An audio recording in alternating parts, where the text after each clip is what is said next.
Je suis sûr qu'il vous est déjà arrivé de lancer un rendu sur Blender qui dure plusieurs heures, et quand l'image finale est arrivée, vous dites «Ah, en fait j'aimerais bien voir ce que ça donne avec un autre éclairage, un éclairage de nuit par exemple». Avant de voir cette vidéo, vous lanciez un nouveau rendu en changeant votre lighting, vous attendiez à nouveau plusieurs heures, et éventuellement vous êtes convaincu ou non, pas du tout de souplesse, perte de temps énorme. Si je vous dis qu'en un seul clic, vous pouvez passer de cet éclairage de jour à cet éclairage de nuit, en temps réel. Vous pouvez également, en temps réel, prendre un split et comparer. C'est quand même pas mal. Vous pouvez également, si vous le souhaitez, pour pousser encore jusqu'au bout, vous dire «Ah, l'éclairage de nuit est pas mal, mais j'aimerais bien voir ce que ça donne en éteignant ces lumières-là». Pas de problème, on peut le faire en un seul clic. J'aimerais bien voir maintenant ce que ça donne avec ces lumières, mais en changeant la couleur de nuit qui fait trop bleuté, peut-être avoir une sorte de coucher de soleil. Pas de souci, en temps réel, on peut également changer la couleur de tous les lightings. Salut à tous, ici Michael, j'espère que vous allez bien, on est toujours dans la formation Blender sur la partie compositing, et aujourd'hui on va voir le Light Group. Le Light Group c'est quoi? On va partir d'une scène de base qui ressemble à ceci, qui est globalement la même qu'avant, mais on va tout refaire pas à pas. Pour le moment, j'ai ceci. Si je passe en mode rendu, j'ai un éclairage global avec plusieurs lightings.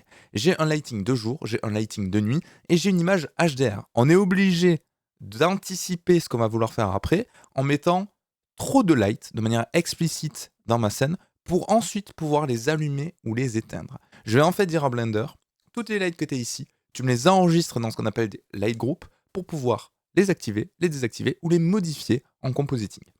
Globalement, à quoi ça ressemble? Vous voyez, en haut à droite, j'ai plusieurs éclairages. J'ai d'abord un éclairage que j'ai appelé Sun Jour. Le Sun Jour, c'est quoi? C'est ma directionnelle, c'est ma key, mon soleil principal qui vient éclairer ma scène. J'ai également une image HDR que je vais mettre à 0, comme ça vous voyez bien la différence. Donc ça, c'est uniquement mon éclairage de jour. Ok? Ça, c'est uniquement mon éclairage de nuit, pareil, en mode key. En plus, pour la nuit, j'ai rajouté des petites Zarya Night qui viennent rajouter des petits détails juste ici, qui peuvent être sympas. Là aussi, c'est pour du test. L'avantage de cette stratégie, c'est que vous pouvez faire plein de lighting sans être persuadé si ça va fonctionner ou non, pour les activer ou les désactiver après coup. Donc voilà à quoi ça ressemble. Et j'ai également une image HDRI, juste ici, qui permet de rajouter un environnement assez diffus. Là aussi, on va pouvoir le modifier, l'atténuer, l'accentuer en fonction de ce que je veux faire. Donc ce que je vais réaliser, je vais tout activer comme ceci. Et maintenant, je vais créer les fameux light groups. Alors comment ça se passe? Il faut savoir qu'ils sont à des endroits différents en fonction de si vous travaillez sur une image HDRI, qui est donc un world, un environnement dans Blender, et si vous travaillez avec des lights classiques. Les images HDR, c'est un petit peu particulier, où vous aller dans les World Properties, dans Settings, et tout en bas, vous avez Light Group. Et là, je vais par exemple l'appeler HDR-environ. Entrée. Alors, je peux enlever le N majuscule, sinon ça me trigger. Et là, on est bon, on a bien mon image HDR qui a été rajoutée à ce groupe-là. Donc là, j'ai mon premier light group. Je vais cliquer sur mon sun jour, juste ici. Et cette fois-ci, vous voyez, si on reste en world, il va nous rafficher l'ancien, c'est normal. Maintenant, je ne veux plus modifier les paramétrages de mon environ, je vais modifier les paramétrages de ma light spécifique. Donc comment je fais? Je sélectionne ma light, je vais ici dans Objects, et juste ici, dans Shading, Light Group, j'ai bien un Light Group. Donc là, je vais l'appeler jour key pour dire que c'est la light principale. Je vais cliquer sur le petit plus. Je vais faire pareil sur le night, sauf que cette fois-ci, je vais l'appeler nuit-key. Et je fais le petit plus, ça vous l'appelez comme vous voulez. Et les areas, je vais les mettre dans le même. Alors, je pourrais dire à Blender, je veux deux groupes différents, mais là, je vous montre un petit peu une autre stratégie. On peut également enregistrer des groupes de light dans le même light group, comme le nom l'indique. Donc, je vais aller sur le area light et je vais l'appeler nuit-area plus. Et cette fois-ci, quand je sélectionne celui-ci, quand je clique là, il m'affiche la liste et je vais le mettre dans le nuit area. Et là, normalement, on est tout bon. Donc toutes mes lights sont enregistrées correctement. Je peux faire un petit CTRL S, comme ça je suis sûr que rien n'est perdu. Je vais faire un rendu. Alors le rendu, je vais un petit peu mettre des réglages bourrins pour que ça aille assez vite. Je vais mettre 15 secondes en time limit et je fais F12. Donc là, en fonction de votre scène, ça va aller plus ou moins vite, en fonction de votre ordinateur. Ça dépend vraiment de plein de choses, de la constitution de la scène, de la géométrie présente dans celle-ci, la résolution des textures, de votre éclairage, à quel point vous avez mis des rebonds, de GI, etc., etc. Donc globalement, on a une image finale qui ne sera pas convaincante, vous allez voir pourquoi, et qui va ressembler à ceci.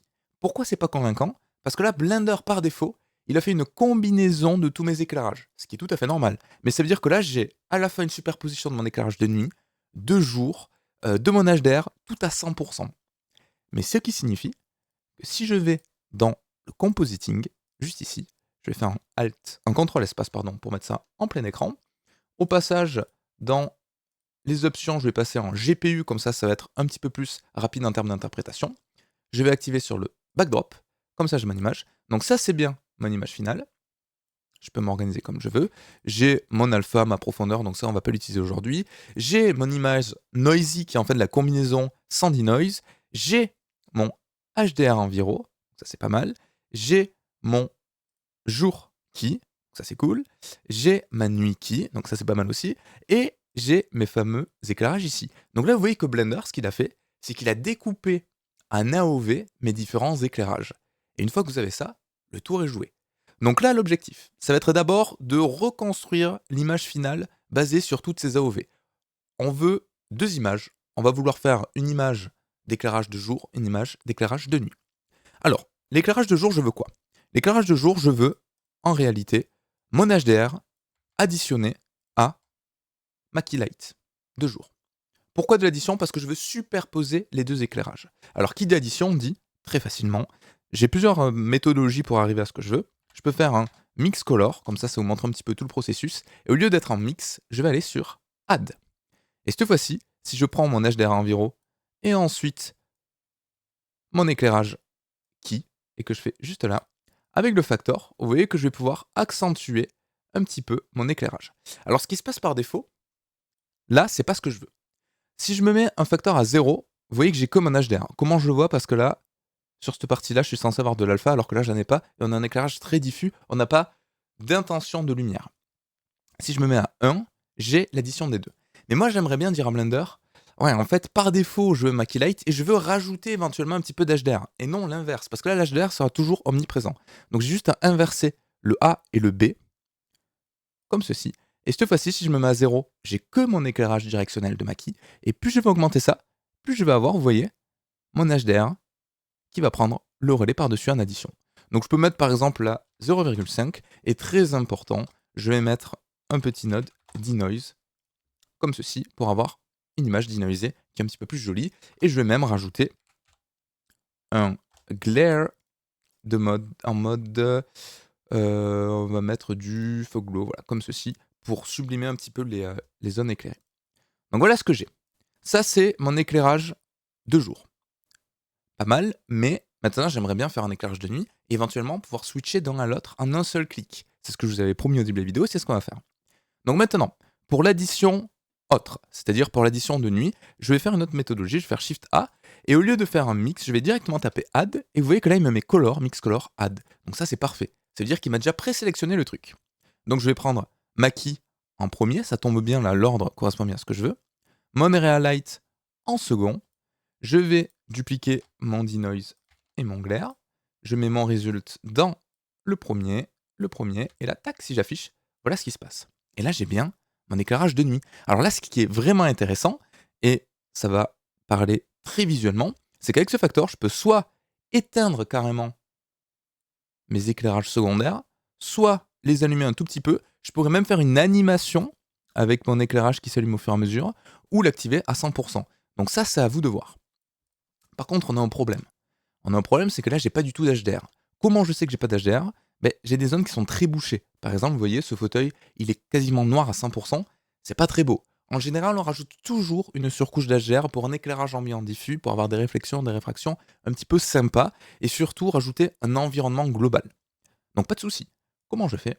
Je vais rajouter à nouveau un node add, et normalement, vous avez bien compris, si j'additionne ceci à mon HDR qui est juste là, tac, pareil, à 0, j'ai pas d'HDR, à 1, j'ai mon HDR en entier, donc là, on perd un petit peu l'éclairage de nuit. Donc ce que je vais faire, c'est que je vais mettre un HDR ultra léger, par exemple comme ceci, vous voyez, pour déboucher un petit peu cette partie-là. Et là, on est pas mal. Donc maintenant, comment je fais si je veux concrètement comparer la sortie du jour et la sortie de la nuit? Deux possibilités. Vous avez soit le split. Le split permet de découper une image en deux avec deux entrées différentes. Donc si je prends mon éclairage de jour ici, mon éclairage de nuit ici, et que j'affiche cette dernière, voilà ce qui se passe. Donc le gros avantage, c'est que maintenant Blender de plus en plus essaie de proposer des nodes avec des poignées visuelles. Donc si je clique sur Split, vous voyez que j'ai bien une poignée juste là. Donc je peux la déplacer et en temps réel, vous allez pouvoir voir ce que ça ressemble. Donc là aussi, on pourrait faire une animation. Tout ça, il faut vous dire que dans Blender, souvent la question revient en commentaire. Quand vous avez des valeurs numériques ici que vous pouvez déplacer vous-même à la main, vous voyez quand je déplace ça en fait, il vient de déplacer les positions. Vous pouvez mettre des keyframes et animer tout ça, ça fonctionne tout à fait. Vous pouvez même changer la rotation, donc vous faites vraiment ce que vous voulez. Donc ça c'est pas mal pour analyser une partie de l'objet. Maintenant, si vous voulez faire carrément une comparaison A-B, dire je veux passer du jour à nuit en un seul clic, vous avez quelque chose qui s'appelle le switch, tac, comme ceci. Là c'est pareil, je mets une entrée dans on, une entrée dans off, et maintenant quand je clique ici, en temps réel, je peux voir mes éclairages. Donc ça c'est quand même magnifique parce qu'on n'a pas besoin de relancer en rendu. Donc vous pouvez même rajouter plein de lights sans être sûr de ce que ça va donner à la fin et les réajuster. On peut même, si on le souhaite, changer les couleurs de ces dernières. Imaginons que là on se dise ah ces éclairages blancs, j'aime bien, mais j'aimerais bien voir ce que ça donne avec une autre couleur. Pas de problème, j'ai juste à sélectionner la sortie, donc là c'est mon nuit area, qui est, je rappelle, impactant sur ces deux éclairages.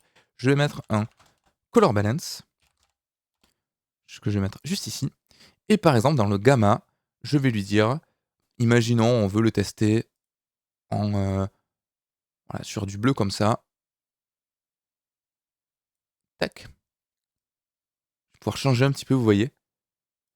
L'éclairage sera bleuté. Mais si je veux le mettre par exemple en rose, alors ça va faire des choses un petit peu bizarres en fonction de si vous utilisez le gamma, le lift, le factor. Donc il faudrait un petit peu réajuster tout ça.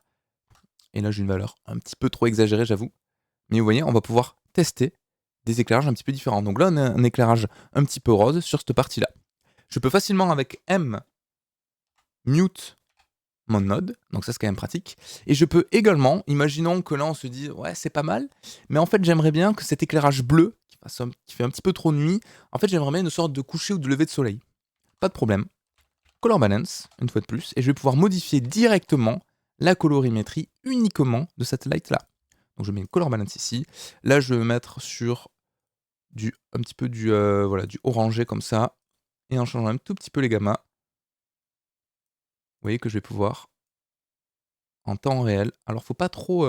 les valeurs sont assez... vous voyez, si je fais un truc ultra brut, les valeurs sont assez punitives en fonction de comment vous le changez. Mais vous voyez, on peut même changer le factor pour voir un petit peu ce que ça donne.